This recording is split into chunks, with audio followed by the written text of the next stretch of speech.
Hello student, देखिए इस video में ट्वेल्थ का मैग्नेट से 50 क्वेश्चन डालेंगे। इसके पहले करंट से 50 क्वेश्चन डाल चुके हैं।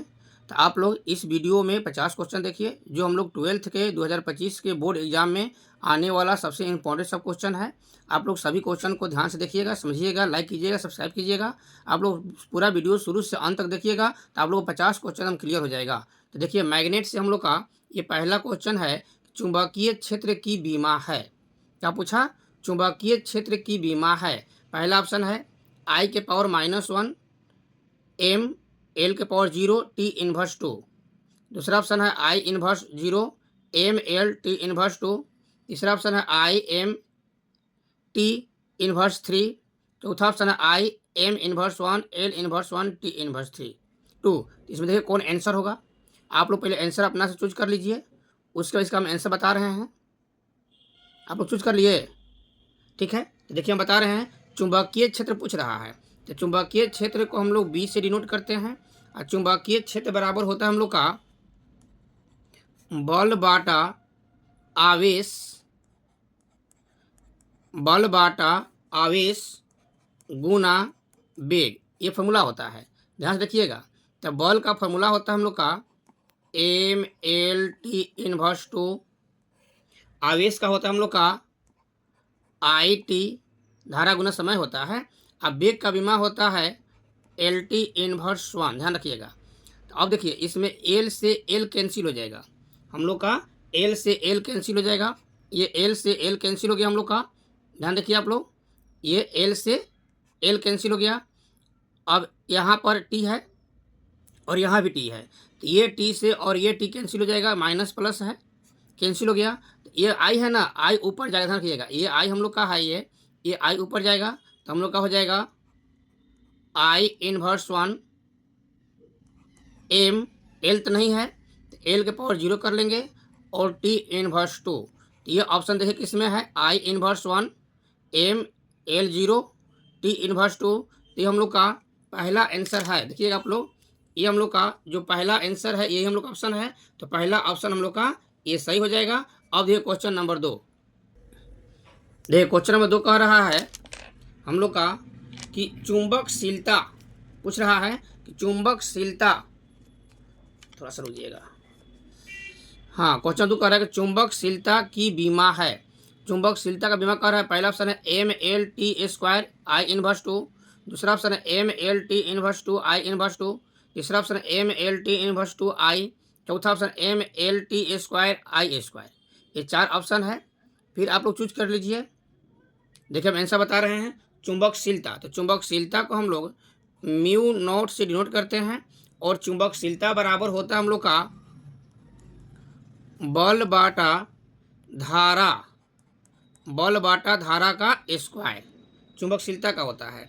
तो बल का हो जाएगा हमारा एम एल टी इनवर्स 2, और धारा का होता है आई, तो आई का स्क्वायर हो गया, आई का स्क्वायर हो गया, यानी कि इसका आंसर हो जाएगा हम लोग का एम एल टी इनवर्स 2 और आई इनवर्स 2। ये हम लोग का आंसर हो जाएगा M L T inverse 2 I inverse 2, यही हम लोग का आंसर हो जाएगा। तो अपना आंसर मिला लेते हैं हम लोग। तो देखिए आंसर में हम लोग का हो जाएगा ये M L T inverse 2 I inverse 2, देखिए ना है हम लोग का, यानी कि इसमें आंसर हम लोग का बी नंबर करेक्ट सही हो जाएगा। अब देखिए क्वेश्चन नंबर 3। देखिए हम लोग का 3वां क्वेश्चन कह रहा है किसी लंबे सीधे धारावाही तार से प्रवाहित विद्युत धारा क्या होगी यदि तार से 10 सेंटीमीटर की दूरी पर उत्पन्न चुंबकीय क्षेत्र 2 मीटर टेस्ला हो। यह ध्यान रखिएगा क्वेश्चन में।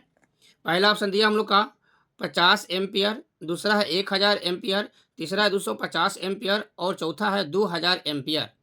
ये हम लोग का इंपॉर्टेंट क्वेश्चन है। देखिए इसमें आंसर कौन होगा।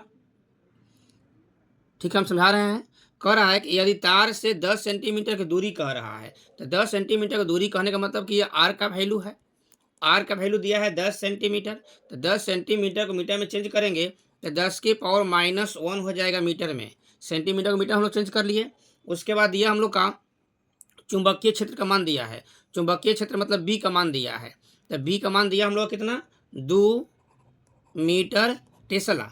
तो 2 मीटर टेस्ला को हम लोग टेस्ला में चेंज कर देंगे, तो 2 गुना 10 के पावर -3 टेस्ला हो जाएगा।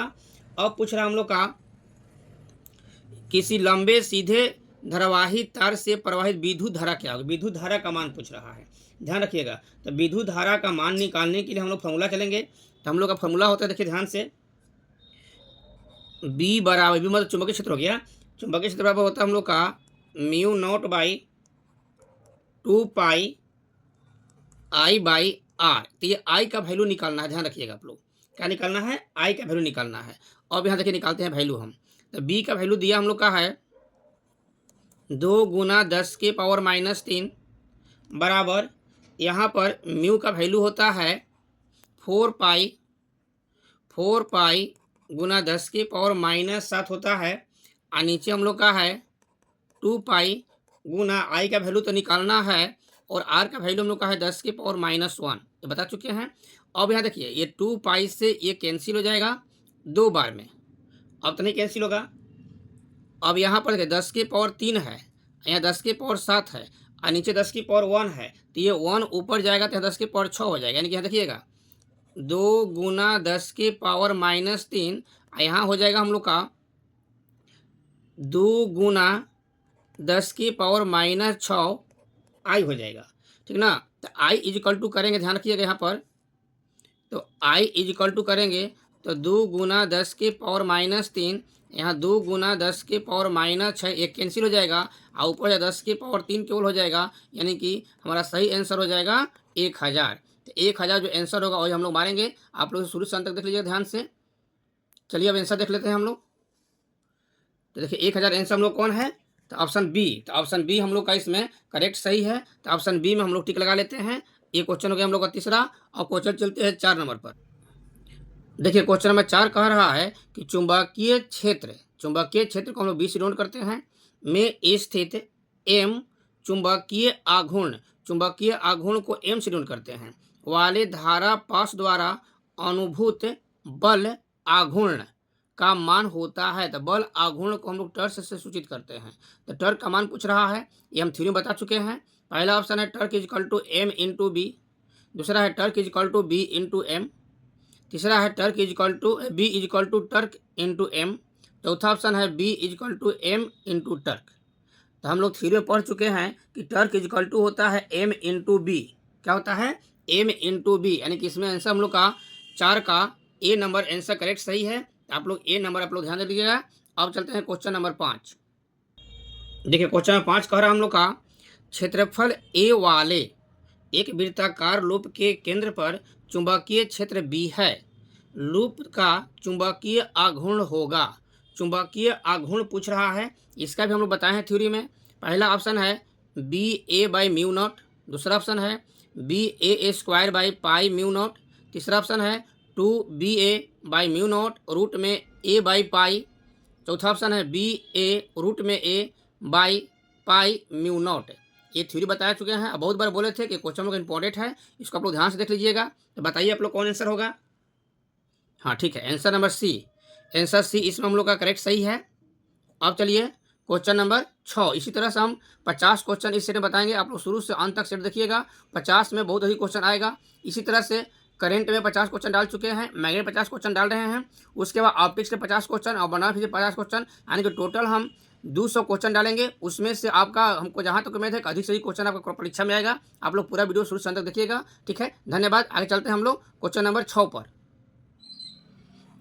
देखिए क्वेश्चन नंबर 6 कह रहा है एक समान वेग से चलायमान आवेश उत्पन्न करता है। क्या कहता है, एक समान वेग से चलायमान आवेश उत्पन्न करता है। पहला ऑप्शन है केवल विद्युतीय क्षेत्र, दूसरा है केवल चुंबकीय क्षेत्र, तीसरा है विद्युत चुंबकीय क्षेत्र, चौथा इनमें से कोई नहीं। आप लोग आंसर चूज कीजिए कौन होगा। हाँ ठीक है, केवल चुंबकीय क्षेत्र होगा, ठीक ना। आवेश जब कह रहा है तो आवेश उत्पन्न करता है समान वेग से, तो चुंबकीय क्षेत्र होगा, यानी कि इसमें हम लोग का बी नंबर आंसर जो है ये करेक्ट सही है। अब चलते हैं क्वेश्चन नंबर 7। देखिए क्वेश्चन नंबर 7 कह रहा है हम लोग का एक गैल्वेनोमीटर का प्रतिरोध जी है। गैल्वेनोमीटर के प्रतिरोध को जी से डिनोट करते हैं। मुख्य धारा का I% ही 1% ही गैल्वेनोमीटर से प्रवाहित हो इसके लिए शंट का मान होना चाहिए। मुख्य धारा से कितना कह रहा है 1%, कि 1% प्रवाहित हो इसके लिए धारा का मान होना चाहिए। तो हम लोग जानते हैं फार्मूला में क्वेश्चन को सर कह रहा है कि आई जी बराबर कह रहा है कि मुख्य धारा का 1%। तो मुख्य धारा जो हम आई मान लेते हैं तो आई का 1% यानी कि आई गुना 1/100 कर सकते हैं, 1% है तो ठीक है, समझ गए ना है। यानी कि हम कर सकते हैं कि आई जी बराबर I/100 कह सकते हैं, ठीक है। और फार्मूला होता है हम लोग का कि आई जी बराबर, देखिएगा फार्मूला आप लोग ध्यान से, फार्मूला होता है आई जी बराबर S/S+G इंटू आई, यही फार्मूला होता है, ठीक ना। अब यहाँ देखिए तो आई जी का मान कितना है I/100, तो जहाँ आई जी है वहाँ मान पुट कर देते हैं I/100 is equal to S/S+G into हो जाएगा आई। तो ये आई से ये आई कैंसिल हो जाएगा हम लोग का। अब यहाँ पर क्रॉस मल्टीप्लिकेशन करा सकते हैं, तो क्रॉस मल्टीप्लिकेशन कराएंगे तो आप लोग इधर देख लीजिएगा, यहाँ ऐसे बता देते हैं थोड़ा सा, क्रॉस मल्टीप्लिकेशन कराएंगे तो हो जाएगा हम लोग का S+G इज इक्वल टू हो जाएगा 100S, इससे इसे मल्टीप्लाई कर दिया, इसमें वहाँ 1 है, इसे मल्टीप्लाई कर दिए तो हम लोग का हो जाएगा G इज इक्वल टू, हम लोग का हो जाएगा G is equal to 100S minus S, यानी कि G is equal to 99S हो जाएगा। हम लोग का ये पूछ रहा है S पूछ रहा है, ध्यान रखिएगा। तो S is equal to G/99 हो जाएगा, बुझा गया। तो ये क्वेश्चन का आप लोग पूरा सोल्यूशन देख लीजिए। ये क्वेश्चन हम लोग 2 नंबर में पूछता है, तो 2 नंबर पूछेगा तो ऑप्शन नहीं देगा, इसलिए पूरा आप लोग यहाँ से यहाँ तक इस सोल्यूशन को भी ध्यान से देख लीजिएगा। आप लोग का एग्जाम में 2 नंबर भी ला सकता है, और इसका ऑप्शन हम लोग का G/99 वाला मार लेना है, यानी कि 7 नंबर क्वेश्चन में हम लोग का जो आंसर होगा हम लोग का वो बी नंबर सही है, तो हम लोग बी नंबर इसका सही आंसर मार लेते हैं। तो हम लोग का देखिए ये वाला बी नंबर क्वेश्चन नंबर सही है। अब चलते हैं क्वेश्चन नंबर 8 पर। देखिए क्वेश्चन नंबर 8 कह रहा है हम लोग का, 8 में क्वेश्चन देखिएगा, एक गैल्वेनोमीटर को वोल्ट मीटर में परिवर्तित किया जा सकता है जोड़कर। तो गैल्वेनोमीटर को वोल्ट मीटर में परिवर्तित करने के लिए श्रेणी क्रम में जोड़ते हैं, और भी उच्च प्रतिरोध से, श्रेणी क्रम में उच्च प्रतिरोध से जोड़ते हैं। तो हम लोग का पहला ऑप्शन है समानांतर क्रम में उच्च प्रतिरोध नहीं होगा, श्रेणी क्रम में उच्च प्रतिरोध, यही हम लोग का आंसर हो जाएगा। करेक्ट मिल गया हम लोग का। गैल्वेनोमीटर को वोल्ट मीटर में परिवर्तित किया जाता है श्रेणी क्रम में उच्च प्रतिरोध को जोड़कर, ठीक ना। तो हम लोग का जो आंसर नंबर इसमें है वो बी नंबर हम लोग का सही है, तो इसका बी नंबर आप लोग सही कर लीजिए। अब चलिए क्वेश्चन नंबर 9 पर। देखिए क्वेश्चन नंबर 9 हम लोग का है, विद्युत चुंबकीय प्रेरण, क्या है, विद्युत चुंबकीय प्रेरण की घटना खोजी गई थी, किसके द्वारा खोजी गई थी। पहला ऑप्शन है फैराडे द्वारा, दूसरा है फ्लेमिंग द्वारा, तीसरा है लेंज द्वारा, चौथा है रूमकार्फ द्वारा। तो विद्युत चुंबकीय प्रेरण की जो घटना है वो ध्यान रखिएगा कि 19 अगस्त 1831 ईस्वी में फैराडे द्वारा खोजा गया था, फैराडे द्वारा खोजा गया था, ये आप लोग ध्यान रखिएगा, ठीक है। यानी कि हम लोग का जो आंसर है वो हम लोग का 9 नंबर आंसर इसमें सॉरी 9 का ए नंबर सही है, फैराडे 9 का ए नंबर सही है, तो इसमें ए में हम लोग इसको टिक लगा देंगे, फैराडे। अब चलिए क्वेश्चन नंबर 10। देखिए 10 क्वेश्चन कर हम का, जब किसी कुंडली के निकट से किसी चुंबक का दक्षिणी ध्रुव दूर से ले जाया जाता है तब उसमें उत्पन्न प्रेरित विद्युत धारा की दिशा होगी। ध्यान से क्वेश्चन देखिएगा, कर जब किसी कुंडली के निकट से, कोई भी कुंडली है उसके निकट से किसी चुंबक का दक्षिणी ध्रुव दूर ले जाया जाता है, दक्षिणी ध्रुव को दूर ले जाता है। देखिए जैसे मान लीजिए हमरा, ध्यान दीजिए बात पर, ये साउथ है, दक्षिणी ध्रुव है, और ये उत्तरी ध्रुव है, ठीक है। अगर चुंबक का दक्षिणी ध्रुव किसी कुंडली से, ये मान लो हमारा कुंडली हो, कॉइल हो गया, ये कॉइल हो गया, और इस कॉइल से दूर ले जा रहा है, कॉइल से दूर ले जा रहा है। तो जैसे जैसे एक कॉइल से दूर जाएगा, मानिए पहले यहाँ था ना, अब इसको हम यहाँ कर दिए, तो जैसे जैसे कॉइल से दूर जाएगा, ये जो कुंडली है, ये जो कुंडली ऐसे घूमेगा, उल्टा भागेगा, ऐसे घूमेगा, यानी कि हम लोग का इसमें आंसर क्या हो जाएगा, वामावर्त। कैसे घूमेगा, वामावर्त, ठीक ना, ध्यान रखिएगा। अगर नज़दीक लाएगा तो दक्षिणावर्त लिखिएगा, दूर करेगा तो वामावर्त लिखिएगा। यानी कि इसमें हम लोग का सही आंसर जो है वामावर्त, यानी कि हम लोग का 10 का ए नंबर सही करेक्ट आंसर है। इसको आप लोग टिक लगा लीजिएगा और याद करते चलिएगा क्योंकि एग्जाम बहुत नज़दीक आने वाला है। अब चलिए हम लोग का क्वेश्चन नंबर 11 है। चलिए 11 क्वेश्चन कर हम लोग का कि लेंज का नियम संबद्ध है। क्या है? लेंज का नियम संबद्ध है। पहला ऑप्शन दिया है आवेश से, दूसरा दिया है द्रव्यमान से, तीसरा दिया है ऊर्जा से, चौथा दिया है संवेग के संरक्षण सिद्धांत से। तो लेंज का नियम जो है किससे संबंध है, आप लोग देखिए ध्यान से, ये बहुत बार पढ़ा दिए हैं। लेंज का नियम जो है ऊर्जा संरक्षण के सिद्धांत पर आधारित है। यानी कि इसमें आंसर हो जाएगा हम लोग का ऊर्जा से, यानी कि सी नंबर आंसर इसका हम लोग का करेक्ट सही हो जाएगा। अब क्वेश्चन चलते हैं 12 नंबर पर। 12 क्वेश्चन हम लोग कह रहा है कि डायनेमो के कार्य सिद्धांत आधारित है। तो डायनेमो का कार्य सिद्धांत किस पर आधारित है? पहला ऑप्शन दिया हम लोग का धारा के ऊष्मीय प्रभाव पर, दूसरा दिया विद्युत चुंबकीय प्रेरण पर, तीसरा है प्रेरित चुंबकत्व पर, चौथा है प्रेरित विद्युत पर। तो डायनेमो का कार्य सिद्धांत जब कहेगा तो ये हम लोग का है विद्युत चुंबकीय प्रेरण पर। लेकिन ये भी ध्यान रखिएगा कि डायनेमो जो है वो यांत्रिक ऊर्जा को विद्युत ऊर्जा में बदलता है। ये भी क्वेश्चन पूछता है कि यांत्रिक ऊर्जा को विद्युत ऊर्जा में बदलने का यंत्र कौन है, तो उसमें मार दीजिएगा आप लोग ऑप्शन में डायनेमो। यहाँ पूछ रहा है कार्य सिद्धांत पूछ रहा है तो विद्युत चुंबकीय प्रेरण पर आधारित है, यानी कि इसका आंसर हम लोग का बी नंबर करेक्ट सही हो जाएगा, 12 का बी नंबर। अब चलते हैं क्वेश्चन नंबर 13 है। देखिए क्वेश्चन नंबर 13 कह रहा है कि स्वप्रेरकत्व का मात्रक है। क्या पूछ रहा है? स्वप्रेरकत्व का मात्रक है। ध्यान रखिएगा, स्वप्रेरकत्व कहेगा, अन्योन्य प्रेरकत्व कहेगा, दोनों का मात्रक एक ही होता है। स्वप्रेरकत्व कहे या अन्योन्य प्रेरकत्व कहे, दोनों का मात्रक हम लोग एक ही होता है। पहला ऑप्शन है वेबर, दूसरा ऑप्शन है ओम, तीसरा ऑप्शन है हेनरी, चौथा ऑप्शन है गॉस। स्वप्रेरकत्व का मात्रक पूछ रहा है, आप लोग देखिए इसमें आंसर कौन होगा। स्वप्रेरकत्व का मात्रक देख लिए कौन होगा? हाँ, हेनरी। स्वप्रेरकत्व मात्रक हेनरी होगा। स्वप्रेरकत्व कहे या अन्योन्य प्रेरकत्व कहे, दोनों का मात्रक हम लोग का हेनरी ही होता है। आप लोग अच्छा से ध्यान रखिएगा। अब देखते हैं क्वेश्चन नंबर 14 क्या है। ये क्वेश्चन 14 कह रहा हम लोग का कि लेंज का नियम किसके संरक्षण के सिद्धांत का परिमाण है। ये क्वेश्चन बहुत बार पूछा है। लेंज का नियम किसके संरक्षण के सिद्धांत का परिमाण है? पहला ऑप्शन है धारा, दूसरा ऑप्शन है संवेग, तीसरा ऑप्शन है ऊर्जा और चौथा ऑप्शन है आवेग। तो लेंज का नियम जब कहेगा तो लेंज का नियम जो है ऊर्जा संरक्षण के सिद्धांत पर आधारित है, यानी कि इसका आंसर हम लोग का ये सी नंबर करेक्ट सही हो जाएगा। आप लोग सी नंबर पर टिक लगा लीजिए, सी नंबर सही हो गया। अब चलते हैं क्वेश्चन नंबर 15। ये क्वेश्चन 15 का हम लोग का 15 क्वेश्चन देखिएगा, प्रत्यावर्ती धारा के मूल माध्य वर्ग मान और इसके शिखर मान का अनुपात होता है। दोनों पूछ रहा है, मूल माध्य वर्ग मान और शिखर मान का अनुपात पूछ रहा है। इसी क्वेश्चन को उलट देता है, पहले कहा था शिखर मान, बाद में कहा था मूल मान, तो हम लोग आंसर ही पलट देंगे। इसका आंसर क्या होगा देखिएगा। तो हम लोग का अनुपात पूछ रहा है किसका किसका, तो अनुपात पूछ रहा है हम लोग का IRMS बाई I0 का अनुपात पूछ रहा है। ध्यान रखिएगा यहाँ पर। तो IRMS इज इक्वल टू होता हम लोग का है I0 बाई √2 और नीचे हो जाएगा I0। तो I0 से I0 कैंसिल हो जाएगा तो ऊपर 1 बच जाएगा, यानी कि 1 बाई √2 हो जाएगा, यानी कि ऑप्शन हो जाएगा 1:√2, यानी कि 1 अनुपात √2 कह सकते हैं। अनुपात में देगा तब ऑप्शन, और नहीं तो 1/√2 दिया है तो 1/√2 मार देंगे हम लोग, यानी कि इसका हम लोग आंसर कौन सही है? बी सही है। ध्यान रखिएगा, ये बी नंबर हम लोग का आंसर सही है।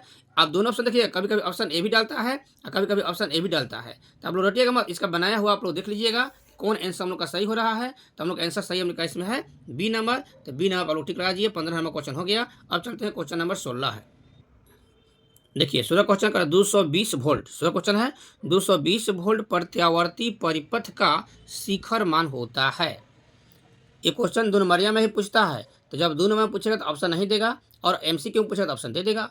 पहला ऑप्शन है 220 वोल्ट, दूसरा ऑप्शन है 220√2 वोल्ट, तीसरा ऑप्शन है 300 वोल्ट, चौथा ऑप्शन है 220 बाई √2 वोल्ट। तो देखते हैं आंसर कौन होगा इसमें हम लोग का। पूछ रहा है 220 वोल्ट प्रत्यावर्ती परिपथ का शिखर मान पूछ रहा है। तो शिखर मान को हम लोग V0 से डिनोट करते हैं और V0 इक्वल टू होता है √2 इंटू VRMS। तो VRMS का मान कितना है 200, यानी कि √2 इंटू 200 या कह सकते हैं 200√2, यानी कि आंसर हम लोग कौन हो जाएगा, देख लीजिए आप लोग, और थोड़ी भी देख लीजिएगा ध्यान से। आंसर हम लोग का बी नंबर ए करेक्ट सही है। अब चलते हैं क्वेश्चन नंबर 17 है। देखिए क्वेश्चन नंबर 17 हम लोग का है, एक प्रत्यावर्ती विद्युत धारा का समीकरण दिया हम लोग का, I इजिकल टू क्या दिया है समीकरण, देखिए I equal to 0.6 sine 100 pi T से निरूपित है। विद्युत धारा की आवृत्ति पूछ रहा है, फ्रीक्वेंसी पूछ रहा है। पहला ऑप्शन है 50 पाई, दूसरा है 50, तीसरा है 100 पाई और चौथा है 100। ध्यान रखिएगा, ये क्वेश्चन हम लोग का 2 नंबर में बहुत बार पूछा है, तो 2 नंबर ऑप्शन नहीं देता है, यहाँ ऑप्शन हम लोग का दिया हुआ है। तो देखिए क्वेश्चन कैसे बनेगा हम लोग का। तो हम लोग क्वेश्चन में दिया है, हम लोग समीकरण ये दिया है, आप फॉर्मूला जानते हैं हम लोग कि I equal to I naught sine omega T होता है, और यहाँ पर हम लोग का एन का मान पूछ रहा है, फ्रीक्वेंसी पूछ रहा है, ध्यान रखिएगा। ओमेगा इजिकल, ध्यान रखिएगा यहाँ पर कि ओमेगा इजिकल टू होता हम लोग का है, omega equal to 2 pi N होता है, और ओमेगा का मान कितना दिया है, देखिए यहाँ पर ओमेगा का मान कितना दिया है, 100 पाई दिया है ना, तो जहाँ ओमेगा है वहाँ भर देंगे 100 पाई बराबर 2 पाई एन, तो 2 पाई से 100 पाई कट जाएगा कितना बार में, 50 बार में, यानी कि एन बराबर हो जाएगा हम लोग का 50 हर्ज। 50 हर्ज हम लोग का आंसर हो जाएगा, यानी कि 17 का हम लोग का बी आंसर सही हो जाएगा। ये बी नंबर हम लोग टिक लगा लेते हैं। 17 में क्वेश्चन हम लोग क्लियर हो गया। अब चलते हैं क्वेश्चन नंबर 18 है। देखिए 18 क्वेश्चन कह रहा है कि एक प्रत्यावर्ती धारा का समीकरण दिया है, I इजिकल टू क्या दिया है समीकरण, देखिए I equal to 60 sine 100 pi T दिया है। धारा के मूल माध्य वर्ग का मान क्या होगा ये पूछ रहा है। तो हम लोग देखिए पहला ऑप्शन दिया है 60/√2, दूसरा ऑप्शन दिया है 30, तीसरा है 100, चौथा है 60√2। तो हम लोग जानते हैं समीकरण कि I equal to I naught sine omega T होता है। यहाँ पूछ रहा है मूल माध्य वर्ग, यानी कि पूछ रहा है हमारा IRMS का वैल्यू पूछ रहा है। ध्यान रखिए क्या पूछ रहा है, IRMS का वैल्यू पूछ रहा है। तो हम लोग फॉर्मूला जानते हैं, IRMS equal to I naught by √2 होता है। I नॉट का वैल्यू कितना देखिए यहाँ पर 60 है ना, तो I नॉट का वैल्यू 60 भर देंगे और नीचे हो जाएगा √2, यानी कि 60/√2 जो होगा वो आंसर हम लोग का सही है। तो देखिए कौन होता है हम लोग का आंसर सही, 60 का हम लोग का 60/√2, 18 क्वेश्चन है ना, यानी कि हमारा पहला ऑप्शन ए नंबर सही है। अब चलते हैं क्वेश्चन नंबर 19। देखिए 19 क्वेश्चन कह रहा है कि एल आर परिपथ की प्रतिबाधा होती है।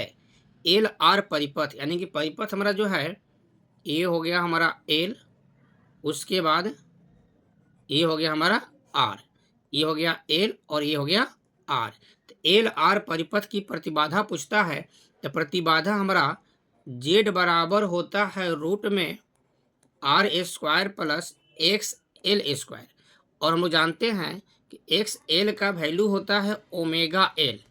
तो जहाँ पर XL है वहाँ ओमेगा एल कर देंगे, तो हमारा फॉर्मूला हो जाएगा रूट में R² प्लस ओमेगा एल है ना, तो ओमेगा एल का स्क्वायर करेंगे तो ओमेगा A²L² हो जाएगा जेड बराबर। तो ये हम लोग का आंसर हम लोग का सही हो जाएगा। ऑप्शन मिला लेते हैं, तो हम लोग का देखिए ऑप्शन में ये ए नंबर नहीं होगा, बी भी नहीं होगा, सी भी नहीं, हम लोग का डी नंबर आंसर सही है। तो हम लोग 19 का ऑप्शन डी अपना सही टिक लगा लेंगे। अब चलते हैं क्वेश्चन नंबर 20। देखिए क्वेश्चन बी कह रहा है कि तप्त तार एमीटर मापता है प्रत्यावर्ती धारा का। तप्त तार एमीटर यानी कि एमीटर जो है क्या मापता है, पहला ऑप्शन है उच्चतम मान, दूसरा है औसत मान, तीसरा है मूल औसत वर्ग धारा, तीसरा इनमें से कोई नहीं, चौथा इनमें से कोई नहीं। 20 का आंसर हम लोग का है, तो एमीटर मापता है मूल औसत वर्ग धारा, यानी कि आंसर हम लोग का सी नंबर इसका सही है। तो 20 का हम लोग सी पर टिक लगा लेते हैं। अब चलते हैं अब क्वेश्चन नंबर 21। देखो क्वेश्चन 21 कर रहा है, 21 नंबर LCR श्रेणी क्रम परिपथ में ओमेगा कोणीय आवृत्ति, यानी कोणीय आवृत्ति का सिंबल है ओमेगा का एक AC स्रोत जुड़ा है। धारा का शिखर मान महत्तम होगा यदि, पहला ऑप्शन है ओमेगा से बड़ा है 1/√LC, दूसरा है ओमेगा से बड़ा है √LC, तीसरा है omega is equal to 1/√LC। चौथा है ओमेगा से छोटा है 1/√LC। इसमें हम लोग पढ़े हुए हैं थ्योरी में कि omega is equal to 1/√LC होता है, यानी कि 21 का नंबर आंसर जो है वो सी नंबर वो करेक्ट होगा। अब चलते हैं क्वेश्चन नंबर 22। चलिए क्वेश्चन नंबर 22 कह रहा है यदि प्रत्यावर्ती धारा तथा विद्युतवाहक बल के बीच फाई कोण का कलांतर हो तो शक्ति गुणांक का मान होना चाहिए। तो ये बताएं, हम याद करवाए हैं शक्ति गुणांक का मान क्या होना चाहिए। पहला ऑप्शन देखिए tan फाई, दूसरा है cos स्क्वायर फाई, तीसरा है sin फाई और चौथा है cos फाई। ये आंसर हम करवाए हैं, शक्ति गुणांक का डिफिनेशन भी बताए हैं। इसमें आंसर आप लोग देख लीजिए कौन होगा। हाँ, आंसर हम लोग का डी नंबर होगा, cos फाई होगा। ठीक है, लेकिन कैसे होगा अभी देख लेते हैं। तो हम लोग जानते हैं कि शक्ति गुणांक बराबर होता है वास्तविक शक्ति बाटा होता है आभासी शक्ति। तो अब यहाँ देखिए वास्तविक शक्ति जो है उसका मान होता है VI cos फाई और आभासी शक्ति का मान होता है VI। तो VI से VI कैंसिल हो गया, यानी कि आंसर क्या हो जाएगा हम लोग का cos फाई हो जाएगा हम लोग का आंसर। यानी कि हम लोग का 22 का जो आंसर है वो डी नंबर हम लोग का करेक्ट सही है। अब चलते हैं क्वेश्चन नंबर 23। चलिए क्वेश्चन नंबर 23 देखिए आप लोग। घरेलू विद्युत आपूर्ति की आवृत्ति 50 हर्ट्ज है, धारा का मान शून्य होने की आवृत्ति होगी। यानी कि धारा का मान जब शून्य होगा उस समय आवृत्ति कितना होगा यही बताना है। यानी कि देखिए एन का मान हम लोग का दिया है 50 हर्ट्ज। अब यहाँ आंसर समझिएगा, जैसे मान लीजिए यहाँ से धारा यहाँ ले जाना है, देखिएगा ध्यान से। तो यहाँ से जब धारा जाएगा मेन लाइन ये है, तो जब भी धारा जाता है तो ऐसे इस तरह से जाता है ऐसे। तो मान लीजिए यहाँ जब धारा चला तो यहाँ से गया तो ये 1 2 3 4 5 होगा ना, ऐसे 50 बार कर रहा है, ऐसे ऊपर नीचे 50 बार कर रहा है। तो देखिए और जब एक कंपन पूरा करेगा तो यहाँ से यहाँ तक 2 हुआ, अगला फैन करेगा तो फैन 2 हुआ, फिर अगला करेगा 2 हुआ। अपने एक पूरा करने में 2 बार होता है, तो 2 बार जब क्रॉस करेगा तो एक सिस्टम पूरा होगा। तो 50 बार कर तो कितना बार हो जाएगा 100 बार हो जाएगा, यानी कि 50 गुना 2 कर देंगे यानी कि 100 हो जाएगा। बुझा गया ना बात है, यानी कि 2 बार कर रहा है, एक आवृत्ति पूरा करने के लिए 2 बार मान ले जा रहा है, यानी कि 50 आवृत्ति है तो हमारा 100 आंसर करेक्ट सही हो जाएगा। यानी कि आंसर नंबर हम लोग का इसमें सी नंबर सही हो जाएगा। 23 का क्वेश्चन नंबर सी सही है। अब चलिए क्वेश्चन नंबर 24 देखिए। क्वेश्चन 24 कह रहा है किसी LCR परिपथ में ऊर्जा का क्षय होता है। LCR परिपथ में ऊर्जा का क्षय होता है। पहला है प्रेरक द्वारा, दूसरा है प्रतिरोध द्वारा, तीसरा है संधारित्र द्वारा, चौथा इनमें से कोई नहीं। तो LCR परिपथ में ऊर्जा का क्षय होता है प्रतिरोधक द्वारा, क्योंकि प्रतिरोध जो है वो रोकने का काम करता है, इसलिए वहाँ पर ऊर्जा का क्षय होता है। यानी कि आंसर हम लोग का बी नंबर सही हो जाएगा 24 का। अब चलते हैं क्वेश्चन नंबर 25 पर। देखिए एक क्वेश्चन हम लोग का 25 है। इस पूरे वीडियो में 50 क्वेश्चन है। आप लोग पूरा वीडियो को ध्यान से देखिएगा, लाइक कीजिएगा, सब्सक्राइब कीजिएगा। अगर अच्छा लगे तो अपने दोस्त के पास शेयर कीजिएगा, वो भी लोग भी अपना पढ़ लेता है लोग, ठीक ना। इस 50 क्वेश्चन में अधिक से अधिक क्वेश्चन आप लोग का एग्जाम में टच करेगा। आप लोग पूरा वीडियो ध्यान से देखिएगा, लाइक कीजिएगा, शेयर कीजिएगा, सब्सक्राइब भी कीजिएगा, तो मेरा और भी वीडियो जो है आपके मोबाइल पर सबसे पहले जाएगा। देखते हैं 25 नंबर क्वेश्चन। कर यदि एल प्रेरकत्व, आर प्रतिरोध तथा सी संधारित्र की धारिता हो तो L/R एवं RC का बीमा है। ये बहुत बार क्वेश्चन पूछ चुका है, आप लोग इसका आंसर रट जाइएगा। ऐसे हम बताते हैं कैसे मान होगा। अब यहाँ देखिए पहले 100 के बारे में समझ लीजिए। एल के बारे में समझ लीजिए। तो एल का मात्रक जो होता है, मात्रक के पर बीमा हम लोग निकाल लेंगे। एल का मात्रक जो होता है वो होता है volt second by ampere, volt second by ampere L का बीमा होता है। आर हम लोग का प्रतिरोध है, प्रतिरोध का मात्रक होता है हम लोग का वोल्ट बाई एम्पियर, ठीक है। उसके बाद हम लोग का है सी, तो सी का मात्रक होता है हम लोग का वोल्ट सेकेंड, सी का मात्रक होता है हम लोग का ये नहीं sorry ampere second by volt, यही होता है हम लोग का, ठीक है। अब अगर हम लोग का L/R कह रहा है, ध्यान रखिएगा। तो जब L/R कहेगा, देखिए आप लोग ध्यान से, जब L/R कहेगा तो L/R यही ना है, यहीं पर डिवाइड कर देते हैं हम। तो जब एल बाई आर कहेंगे तो इसमें देखिए ए से ए कैंसिल हो जाएगा और ये वोल्ट से वोल्ट कैंसिल हो जाएगा। तो क्या बच गया? सेकेंड, यानी कि एल बाई आर का मान सेकेंड, सेकेंड मतलब क्या हो जाएगा? टी हो जाएगा। और फिर कह रहा है अगला हम लोग का, अगला कह रहा हम लोग का, ध्यान रखिएगा आप लोग, आर सी पूछ रहा है, आर सी पूछ रहा है। तो देखिए आर सी निकाल लेते हैं हम लोग, आर सी निकालते हैं। तो आर का हम लोग का क्या है? वोल्ट बाई एम्पियर आर का था, और सी का है एम्पियर सेकेंड बाई वोल्ट। तो वोल्ट से वोल्ट, एम्पियर से एम्पियर, यानी कि इसका भी सेकेंड यानी कि टी हो जाएगा। यानी कि दोनों में टी जो है वही हमारा आंसर सही है, बाकी सब गलत है। तो देखिए अपना आंसर आप लोग देखिए, टी कहाँ है? हाँ, हम लोग का आंसर नंबर जो है वो 25 का डी नंबर सही होगा। तो देखिए M0L0T यहाँ भी है, M0L0T यहाँ भी है, यानी कि 25 का आंसर हम लोग डी मारेंगे। आप लोग इसको ध्यान से ये पूरा अपना स्क्रीन पर देख लीजिएगा, ये पूरा बना दिए हम, कैसे होगा बुझा गया। अब चलते हैं क्वेश्चन नंबर 26। क्वेश्चन नंबर 26 देखिए, चुंबकीय फ्लक्स का एसआई मात्रक होता है। चुंबकीय फ्लक्स का एसआई मात्रक होता है। तो चुंबकीय फ्लक्स के बारे में बहुत बताए हैं हम लोग, मात्रा भी पढ़े हैं। चुंबकीय फ्लक्स मेरा गेस्ट क्वेश्चन में भी है। इस चुंबकीय फ्लक्स के बारे में आप लोग अच्छा से पढ़ लीजिएगा, ये 2 नंबर में क्वेश्चन आ सकता है। पहला ऑप्शन है ओम, दूसरा है वेबर, तीसरा है टेस्ला, चौथा इनमें से कोई नहीं। तो बताए हैं कि चुंबकीय फ्लक्स का एसआई मात्रक वेबर होता है, यानी कि इसमें हम लोग का सही किसका हो जाएगा? ये सही आंसर हो जाएगा। ध्यान रखिएगा, ओम जो है वो प्रतिरोध का होता है और चुंबकीय क्षेत्र का टेस्ला होता है। तो ओम नहीं होगा, टेस्ला नहीं होगा, यानी कि वेबर हो जाएगा। अब क्वेश्चन नंबर देखिए 27। देखिए 27 क्वेश्चन कह रहा है कि ध्रुव प्रबलता का एसआई मात्रक है।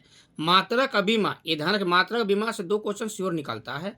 तो ध्रुव प्रबलता का एसआई मात्रक है, पहला है न्यूटन, दूसरा है न्यूटन बाई एम्पियर मीटर, तीसरा है एम्पियर मीटर और चौथा है टेस्ला। तो बता है कि टेस्ला जो है चुंबकीय क्षेत्र का होता है, न्यूटन बल का है, ये भी नहीं होगा, यानी कि हम लोग का सी नंबर जो है ये आंसर करेक्ट है। तो 27 का हम लोग सी नंबर आंसर मार लेते हैं। अब चलते हैं क्वेश्चन नंबर 28। देखिए क्वेश्चन नंबर 28 कह रहा है, यदि किसी चुंबक को लंबाई के लंबवत 2 भागों में विभक्त कर दिया जाए तो निम्नलिखित में किसका मान अपरिवर्तित रहेगा, यानी कि नहीं बदलेगा? पहला है ध्रुव प्रबलता, दूसरा है जड़त्व आघूर्ण, तीसरा है चुंबकीय आघूर्ण, चौथा इनमें से कोई नहीं। तो अगर अपरिवर्तित कहता है तो ध्रुव प्रबलता का मान जो है ये कभी नहीं बदलता है, जड़त्व आघूर्ण बदल जाता है, चुंबकीय आघूर्ण बदल जाता है, यानी कि 28 का आंसर हम लोग का ये ए नंबर करेक्ट है। अब चलते हैं क्वेश्चन नंबर 29। देखिए 29 क्वेश्चन कह रहा है, किसी छोटे चुंबक के मध्य बिंदु से समान दूरी पर अक्षीय तथा निरक्षीय स्थिति में चुंबकीय क्षेत्र का अनुपात पूछता है। क्या पूछता है हम लोग का? अक्षीय, ध्यान रखिएगा, अक्षीय और निरक्षीय, अक्षीय और निरक्षीय दोनों का मान पूछता है।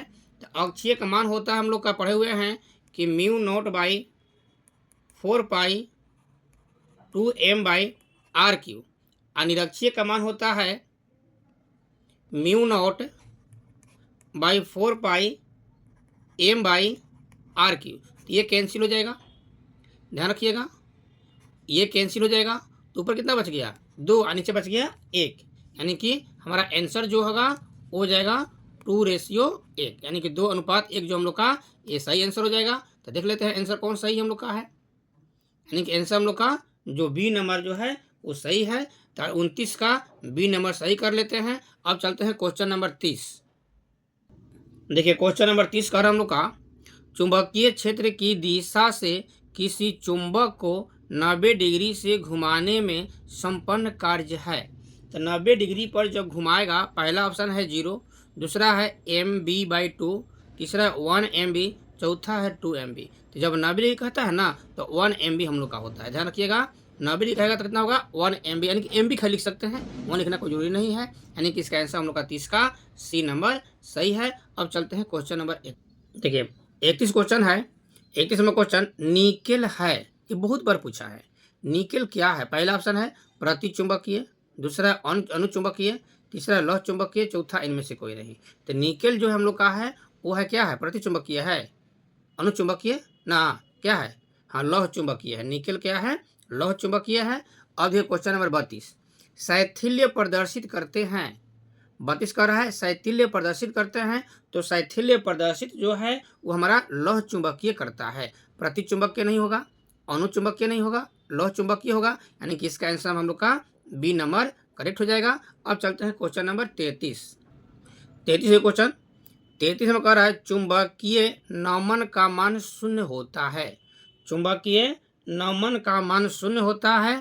पहला है ऑप्शन चुंबकीय निरक्ष पर, दूसरा है ध्रुव पर, तीसरा है 45 डिग्री उत्तरी अक्षांश पर, चौथा है 45 डिग्री दक्षिणी अक्षांश पर। तो हम लोग कह रहा है कि चुंबकीय नमन का मान शून्य होता है, तो चुंबकीय नमन का मान जो है ये चुंबकीय निरक्ष पर शून्य होता है, यानी कि ऑप्शन नंबर हमारा ए सही है। अब देखते हैं क्वेश्चन नंबर 34। 33 और 34 इंपॉर्टेंट क्वेश्चन, आप लोग ध्यान से देखिएगा। 34 क्वेश्चन कह रहा है हमका कि पृथ्वी के चुंबकीय ध्रुव पर नमन कोण का मान होता है।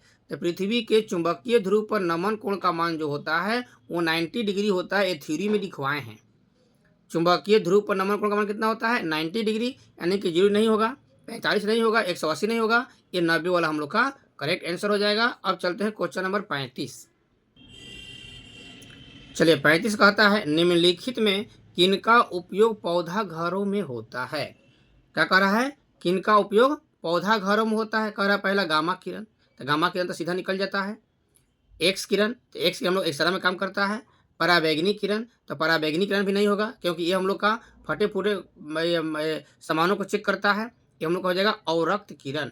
अवरक्त किरण जो है वो पौधा घरों में उपयोग किया जाता है, यानी कि ऑप्शन हम लोग का डी ए सही हो जाएगा। अब चलते हैं क्वेश्चन नंबर 36। 36 कह रहा है किसी विद्युत चुंबकीय तरंग का ई मतलब विद्युत क्षेत्र हो गया, सदिश एक्स अक्ष के अनुदिश तथा एच सदिश जेड अक्ष के अनुदिश है, उस तरंग की गति की दिशा होगी। ये ध्यान रखिएगा कि जब यहाँ पर एक्स कह दिया और यहाँ पर जेड कह दिया, एक्स और जेड को छोड़ दीजिए, जो है वो आंसर हो जाएगा। तो ऐसा क्या हो जाएगा? एक्स छोड़ देते हैं, जेड छोड़ देते हैं, तो ऐसा क्या हो जाएगा? वाई, यानी कि आंसर हम लोग का ये बी नंबर ये करेक्ट सही है। अब चलते हैं क्वेश्चन नंबर 37। देखिए क्वेश्चन नंबर 37 कह रहा है कि विद्युत चुंबकीय तरंग के संचरण की दिशा होती है।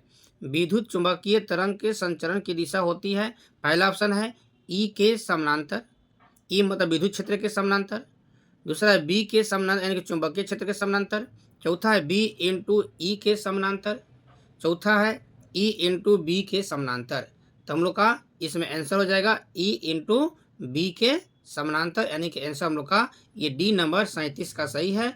अब चलते हैं क्वेश्चन नंबर 38। देखिए 38 क्वेश्चन कर रहा है जब प्रकाश शून्य में गमन करता है तो उसके साथ जुड़े विद्युतीय क्षेत्र एवं चुंबकीय क्षेत्र क्या करता है? समय के साथ स्थिर रहता है, पहला ऑप्शन है। दूसरा है का औसत मान शून्य होता है। तीसरा है का औसत मान शून्य से अधिक होता है। चौथा कह रहा है रैंडम ढंग से बदलते रहता है। क्वेश्चन था जब प्रकाश शून्य में गमन करता है तो उसके साथ जुड़े चुंबकीय क्षेत्र एवं विद्युत क्षेत्र एवं चुंबकीय क्षेत्र होता है, तो उसका औसत मान शून्य होता है, यानी कि ऑप्शन नंबर हमारा बी है करेक्ट सही हो जाएगा। अब चलते हैं क्वेश्चन नंबर 39। देखिए 39 क्वेश्चन हम लोग का है कि विद्युत चुंबकीय तरंगों की प्रकृति होती है। विद्युत चुंबकीय तरंग कह रहा है, तो विद्युत चुंबकीय तरंग की प्रकृति कैसी होती है? पहला है अनुप्रस्थ, दूसरा है अनुदैर्ध्य, तीसरा है ए और बी दोनों, चौथा है विद्युतीय। ठीक है, तो विद्युत चुंबकीय तरंगों की प्रकृति होती है अनुप्रस्थ, और ध्वनि तरंग कहेगा तब अनुदैर्ध्य मरना। ठीक है, विद्युत चुंबकीय तरंग या प्रकाश तरंग कहेगा तो अनुप्रस्थ मरना, और ध्वनि तरंग कहेगा तो अनुदैर्ध्य मरना, यानी कि इसका हम लोग का आंसर कौन सही हो जाएगा? तो ए नंबर हम लोग का आंसर ये करेक्ट सही है। अब चलते हैं क्वेश्चन नंबर 40। कह रहा है 40 में बहुमूल्य नगों की पहचान में कौन सहायक है? बहुमूल्य नगों की पहचान, तो बताए ना, ऊपर ही बताए थे हम कि पराबैंगनी किरण जो है वो नकली चीज को पहचानता है। बहुमूल्य नग की पहचान करना हो, फटे फूटे नोट की पहचान करना हो, या किसी का साइन का पहचान करना हो, ये सब जो है वो पराबैंगनी किरण ही करता है। यानी कि इसका आंसर हम लोग आंख मूंद कर मार दीजिएगा, पराबैंगनी किरण जितना पहचानने वाला काम होगा सब पराबैंगनी किरण करता है और रक्त किरण नहीं करता है, एक्स किरण नहीं करता है, ठीक ना। तो बहुमूल्य नगों को पहचानने के लिए पराबैंगनी किरण सही है। अब चलते हैं क्वेश्चन नंबर 41। देखिए 41 क्वेश्चन कहता है 41 एक पूरे चक्र में प्रत्यावर्ती धारा का माध्य मान होता है। तो एक पूरा चक्र, तो जब पूरा चक्र मान लीजिए कि यहाँ से स्टार्ट हुआ और यहाँ से चलते हुए फिर यहीं पर आ गया, शून्य पर आ गया, तो ऑप्शन देखिए मिलाइए। अब पहला है शून्य, तो ये हमारा सही हो जाएगा। क्योंकि दूसरा है 2i, i/2, i ये सब नहीं होगा, क्योंकि एक पूर्ण चक्र जहाँ से स्टार्ट हुआ यहाँ पर आकर मिल गया, यानी कि शून्य हो गया। यानी कि 41 का ऑप्शन हमारा ए नंबर सही है। अब चलते हैं 42। देखिए अब हम चल रहे हैं 42 नंबर क्वेश्चन पर। इसे 50 क्वेश्चन है। आप लोग पूरा वीडियो शुरू से अंत तक देखिएगा। अच्छा लगेगा तो लाइक सब्सक्राइब कीजिएगा, दोस्तों के साथ शेयर कीजिएगा, वो लोग भी इस वीडियो को देख लेगा, पढ़ लेगा लोग। देखिए क्वेश्चन नंबर 42 कह रहा है एक कुंडली का स्वप्रेरण गुणांक 5 मीटर हेनरी है। स्वप्रेरण गुणांक कितना है? 5 मीटर हेनरी। तो स्वप्रेरण गुणांक को एल से डिनोट करते हैं, यानी कि एल का मान है 5 मीटर हेनरी। इसको चेंज कर देंगे तो 5 × 10⁻³ हेनरी हो जाएगा। अब आगे देखिए, कर यदि इस कुंडली से 2 एम्पियर की धारा बह रहा है, यानी कि I = दिया है 2 एम्पियर की धारा बह रहा है, तो कुंडली से संबद्ध चुंबकीय फ्लक्स का मान पूछ रहा है। तो हम लोग जानते हैं, फिर ऑप्शन देख लीजिए। पहला ऑप्शन है 1 वेबर, दूसरा 0.1 वेबर, तीसरा है 0.01 वेबर, चौथा है 0.001 वेबर। कौन होगा आंसर? देखिए कह रहा है चुंबकीय फ्लक्स। तो चुंबकीय फ्लक्स का फॉर्मूला आप लोग जानते हैं, बताए भी हैं कि फाई = होता है LI। तो एल का मान कितना दिया है? एल का मान है 5 × 10⁻³ और गुना आई का मान कितना है 2। तो हमारा हो जाएगा 5 दूनी 10 × 10⁻³ यानी कि हम क्या कर सकते हैं? 0.01 कर सकते हैं, 0.01 कर सकते हैं। यानी कि हम लोग का आंसर जो है 42 का सी नंबर सही आंसर है। अब चलते हैं 43। आप लोग पूरा वीडियो को देखिएगा, लाइक कीजिएगा, सब्सक्राइब कीजिएगा। चलिए 43 पर चलिए। क्वेश्चन नंबर 43 कह रहा है किसी चुंबक का चुंबकीय आघूर्ण है। किसी चुंबक का चुंबकीय आघूर्ण है। पहला ऑप्शन है अदिश राशि, दूसरा है सदिश राशि, तीसरा है उदासीन राशि, चौथा इनमें से कोई नहीं। तो चुंबकीय आघूर्ण जो है इससे परिमाण और दिशा दोनों मालूम चलता है। चुंबकीय आघूर्ण से परिमाण और दिशा दोनों मालूम चलता है, यानी कि इसका वैल्यू भी जानते हैं और इसका दिशा भी मालूम चलता है। यानी कि कौन आंसर हो जाएगा? सदिश राशि। यानी कि आंसर हम लोग का 43 का बी नंबर सही है। अब चलते हैं 44 देख लीजिए। कह एम चुंबकीय आघूर्ण वाले, यानी चुंबकीय आघूर्ण का सिंबल एम होता है। एम चुंबकीय आघूर्ण वाले चुंबक को चुंबकीय क्षेत्र बी में उससे थीटा कोण से घुमाने में किया गया कार्य पूछ रहा है। ठीक है, पहला ऑप्शन देखिए MB sin थीटा, ये नहीं होगा कार्य का मान। MB cos ये भी नहीं होगा, क्योंकि थ्योरी बताए हुए हैं, ध्यान रखिएगा। MB × 1 - sin थीटा होगा, बोलिए ना, ये भी नहीं होगा। MB 1 - cos थीटा, यानी कि कार्य का मान होता है MB 1 - cos थीटा। तो 44 का हम लोग का डी नंबर आंसर सही हो जाएगा। अब चलते हैं क्वेश्चन नंबर 45। देखिए 45 कह रहा है वह यंत्र जो यांत्रिक ऊर्जा को विद्युत ऊर्जा में बदलता है। ये बताए थे पीछे हम कि यांत्रिक ऊर्जा को विद्युत ऊर्जा में बदलता है, तो क्या कहते हैं? याद पारिए आप लोग। हाँ ठीक है, विद्युत ऊर्जा, यांत्रिक ऊर्जा को विद्युत ऊर्जा में बदलने वाले यंत्र को डायनेमो कहते हैं। यानी कि ट्रांसफार्मर पहला है, नहीं होगा। प्रेरण कुंडली नहीं होगा। डायनेमो हम लोग का सही है। मोटर भी नहीं होगा। ठीक है, यानी कि 45 का हम लोग का आंसर नंबर सी डायनेमो सही है। अब चलते हैं 46 पर।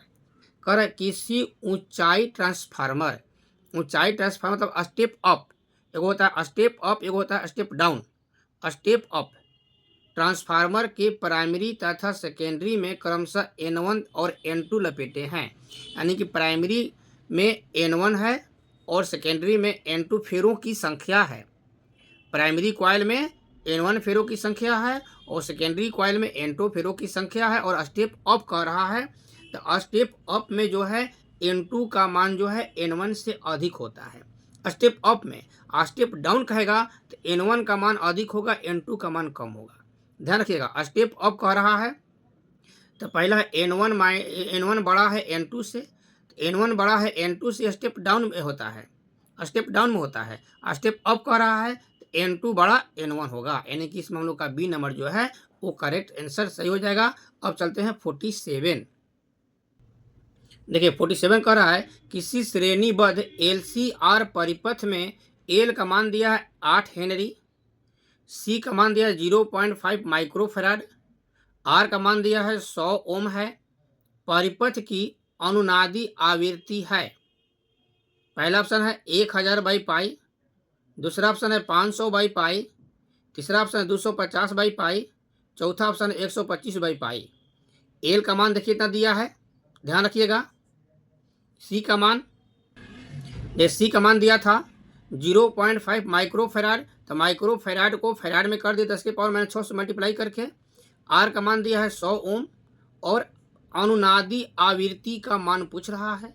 अनुनादी आवृत्ति के बारे में समझ लीजिए, तो हम लोग फॉर्मूला जानते हैं n = 1/2 पाई, रूट में 1/LC होता है, तो 1/2 पाई, और एल का मान जो हम लोग का था 8 वहाँ पुट कर दिया, ध्यान रखिएगा।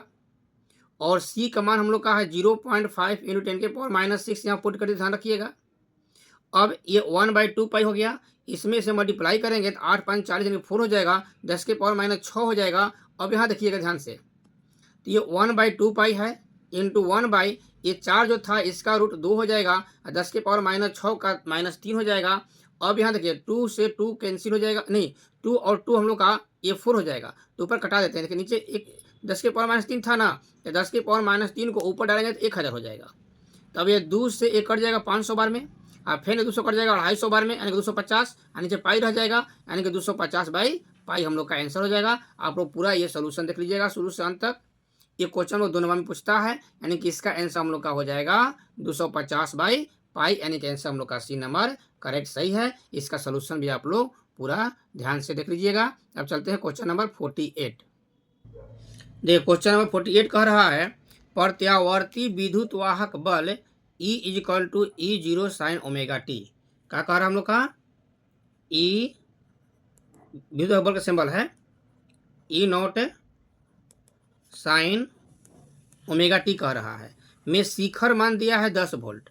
शिखर मान कितना है 10 वोल्ट, ध्यान रखिएगा। तो शिखर मान ही ना है, यहाँ पर 10 कर देंगे साइन, और यहाँ टी का मान दिया, एक फ्रीक्वेंसी दिया है, तो ओमेगा का मान होता है 2πn, और टी हो जाएगा। आगे यहाँ देखिएगा ध्यान से, बराबर 10 हो जाएगा साइन 2π, ठीक है। और यहाँ पर देखिएगा ध्यान से, एन का मान कितना दिया है, तो एन का मान दिया है देखिए यहाँ पर 50, तो जहाँ एन था वहाँ पर दिया हम लोग 50, इंटू टी का मान कितना था 1/600, 1/600 है, 1/600 है, यहाँ 50 है, ठीक है। यहाँ पर 2 है, ध्यान रखिएगा। यहाँ अच्छा सोल्यूशन यहाँ कर देते, देखिए वहाँ पर जगह कम था, तो 10 हो जाएगा साइन, और ये 2 में और 50 से मल्टीप्लाई करेंगे तो हो जाएगा 100 पाई, अब आई नीचे हो जाएगा 600, ये कट जाएगा 6 बच जाएगा, यानी कि 10 साइन π/6। हम लोग जानते हैं कि π/6 का वैल्यू होता है 30 डिग्री, तो जहाँ π/6 है, अगला स्टेप देखिएगा, तो 10 साइन यहाँ हो जाएगा 30 डिग्री, ठीक ना। और साइन 30 का मान होता है 1/2, 1/2 हम लोग कर देंगे साइन 30 का मान, ये 2 से हम लोग का ये कैंसिल हो जाएगा 5 बार में, यानी कि 5 आंसर हो जाएगा। तो जो 5 ऑप्शन था वही हम लोग का आंसर सही है। तो देखिए इसमें पहला ऑप्शन दिया था 10, दूसरा दिया है 5√3, तीसरा दिया है 5, और चौथा दिया है 5 वोल्ट हम लोग का इसमें जो है वो करेक्ट आंसर हम लोग का सही है। तो 5 वोल्ट पर हम टिक लगा देते हैं। आप लोग इसका सोल्यूशन जो है आराम से देख लीजिए धीरे धीरे। देखिए यहाँ के बाद फिर सोल्यूशन हम यहाँ आ गए हैं, आप लोग ध्यान दे दीजिएगा। सोल्यूशन आप लोग सही से देख लीजिएगा, पूरा आप लोग सोल्यूशन देख लीजिए। देखिए 5 आ गया आंसर ना, ठीक है। अब चलते हैं क्वेश्चन नंबर हम लोग 49। चलिए क्वेश्चन 49 है LCR परिपथ में विद्युत अनुनाद होने के लिए आवश्यक है। LCR परिपथ में विद्युत अवनाद होने के लिए आवश्यक है। यही क्वेश्चन था हम लोग का 49। देखिए हम लोग का पहला ऑप्शन इसमें है omega L is equal to 1/ω/c। दूसरा ऑप्शन है omega L is equal to ω/c। तीसरा ऑप्शन है omega is equal to ω/c। चौथा इनमें से कोई नहीं। क्वेश्चन था LCR परिपथ में विद्युत अवनाद होने के लिए आवश्यक है। तो विद्युत अवनाद होने के लिए हम लोग जानते हैं, पृथ्वी में पढ़ाए हैं कि XL is equal to XC होना आवश्यक है। और XL का वैल्यू होता है ओमेगा एल और XC का वैल्यू होता है 1/ω/c, यानी कि XL बराबर 1/ω/c वाला ऑप्शन हम लोग का सही है। देख लीजिएगा ध्यान से, यानी कि आंसर हम लोग का कौन हो जाएगा? आंसर हम लोग का ए नंबर 49 का ए नंबर करेक्ट है। अब चलते हैं 50 नंबर क्वेश्चन, अंतिम क्वेश्चन होगा। अगर आप लोग का अच्छा लगा तो आप लोग शेयर कीजिएगा, लाइक कीजिएगा, सब्सक्राइब कीजिएगा, ठीक है। अब चलते हैं 50 नंबर क्वेश्चन। आप लोग ध्यान से देखिए, अंतिम देखिए 50 में क्वेश्चन कह रहा है, अंतिम क्वेश्चन हम लोग का है। इसी तरह से हम अगला वीडियो में 50 क्वेश्चन डालेंगे, जो रहेगा हम लोग का लाइट से। उसके बाद 50 क्वेश्चन रहेगा मॉडर्न फिश ले। टोटल हम लोग का 200 क्वेश्चन हो जाएगा। आप लोग पूरा वीडियो को देखिएगा। क्वेश्चन है ट्रांसफार्मर के क्रोड को परतदार बनाया जाता है। एक क्वेश्चन आता है हम लोग 2 नंबरिया क्वेश्चन में भी दिखाइएगा कि ट्रांसफार्मर के क्रोड को परतदार क्यों बनाया जाता है। यही क्वेश्चन आता है। इसमें याद रखिएगा, पहला ऑप्शन है उच्च धारा प्रवाहित हो सके, उच्च विभव प्राप्त हो सके, भंवर धाराओं द्वारा होने वाली हानि कम की जा सके, चौथा अधिक ऊर्जा प्राप्त की जा सके। तो ट्रांसफार्मर के क्रोड को परतदार बनाया जाता है भंवर धाराओं द्वारा होने वाली हानि को कम करने के लिए। आता है 2 नंबरिया क्वेश्चन में, तो आप लोग लिखिएगा कि भंवर धाराओं द्वारा होने वाली हानि को कम करने के लिए ट्रांसफार्मर के क्रोड को परतदार बनाया जाता है। यानी कि यहाँ पर तो हम लोग का आंसर सी नंबर करेक्ट सही हो जाएगा। इस तरह से हम लोग 50 क्वेश्चन का आंसर देख लिए। अब अगला वीडियो जो लाइट से हम डालेंगे उसमें भी 50 क्वेश्चन रहेगा। मैग्नेट डालेंगे या मॉडर्न फिश डालेंगे, उसमें 50 क्वेश्चन रहेगा। तो आप लोग मेरे वीडियो को सब्सक्राइब कीजिएगा, तो आपके मोबाइल पर सबसे पहले मेरा वीडियो जाएगा, ठीक है। अगला हम लोग लाइट लेकर आते हैं, तब तक के लिए धन्यवाद।